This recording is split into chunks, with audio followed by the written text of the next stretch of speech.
कांग्रेस से विकास तिवारी जी, बहुत बहुत शुक्रिया, थैंक यू सो मच विकास जी, आपका इस शो में बहुत बहुत स्वागत है।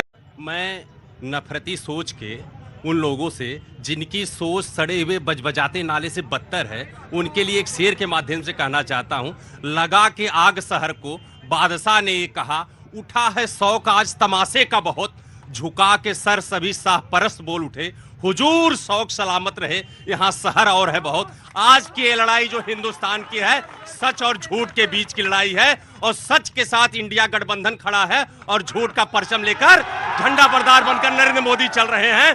2 दिन पहले जौनपुर में आए थे नरेंद्र मोदी, तमाम झूठ का सब्जबाग फैला कर गए हैं और जनता जान गई है। उसका जवाब वोट के चोट से जनता जो है 25 मई को देने जा रही है, और हमारी इंडिया गठबंधन की सरकार पूर्ण बहुमत से सरकार बनाएगी और इंडिया गठबंधन का प्रधानमंत्री भारत का प्रधानमंत्री बनेगा। मैंने बीजेपी से एक सवाल पूछा था, एक सवाल मैंने समाजवादी से, आपसे तो पर्चा ही लीक कर दिया था, आपका तो पर्चा ही लीक कर दिया मैंने। प्रधानमंत्री बनेगा कौन, ये बता दीजिए बस मुझे। देखिए, हमारा इंडिया गठबंधन अलायंस, आपने कहा ना आई इंडिया, मैं बता रहा हूँ बोलना इन्हीं को है, और जिसने बोला हमारा इंडिया गठबंधन अलायंस चुनाव के बाद बैठक करेगा, तय करेगा कि हमारा इंडिया गठबंधन का प्रत्याशी कौन, जीता हुआ प्रत्याशी प्रधानमंत्री बनेगा।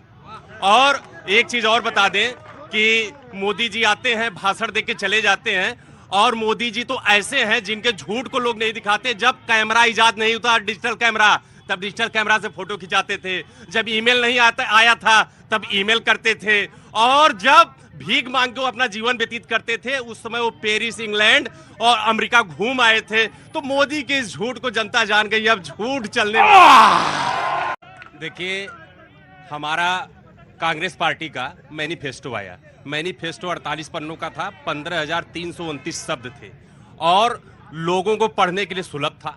लेकिन भारतीय जनता पार्टी के जो सबसे बड़े नेता आजकल कहे जाते हैं मोदी जी, झूठ बोलना शुरू किए। उन्होंने कहा इसमें इनहेरिटेंस टैक्स की बात है, इसमें आभूषण गहने छीन लेने की बात है, इसमें हिंदू मुस्लिम की बात है, जबकि ऐसा कुछ नहीं था। हमने तो प्रधानमंत्री जी को चिट्ठी भी लिखा कि आप बनारस हमारे पड़ोस से लड़ रहे हैं, एक दिन हमको अवसर दीजिए, आपको पढ़ा के एक दिन समझा दें कुछ 48 पन्नों में 15,329 शब्दों में क्या लिखा गया है। और जिसके मुखिया इतने झूठ बोलते हो, उसके कार्यकर्ता, उसके नेता कितने झूठ बोले। जी मैम रिस्पॉन्ड करिए।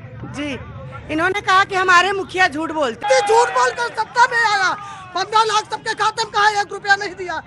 आपने काला धन लाने के लिए कहा, नोटबंदी किया, देश की आर्थिक सरचूड़ हो गई। आपने क्या दिया देश को, आपने देश को क्या दिया? ठीक, मैं सुन लिया मैंने। एक निवेदन है आपसे, हम लोग कोरोना की सुई लगवाए। अंदर आओ, चुपचाप। हाँ जी, क्या हुआ? देखिए, एक मिनट। माननीय देश के प्रधानमंत्री माननीय नरेंद्र मोदी जी ने आह्वान किया, सब लोग कोरोना की सुई तो लगवा ली है। अब कोरोना की सुई जो कंपनी थी, उससे तो चंदा वंदा लेके अपना चुनाव लड़ रहे हैं। बाकी वो कंपनी अब देख ही रहे हैं, हम लोग को कोरोना की सुई लगवाएं, अगर हम लोग को कुछ होगा उसकी जिम्मेदारी कौन लेगा?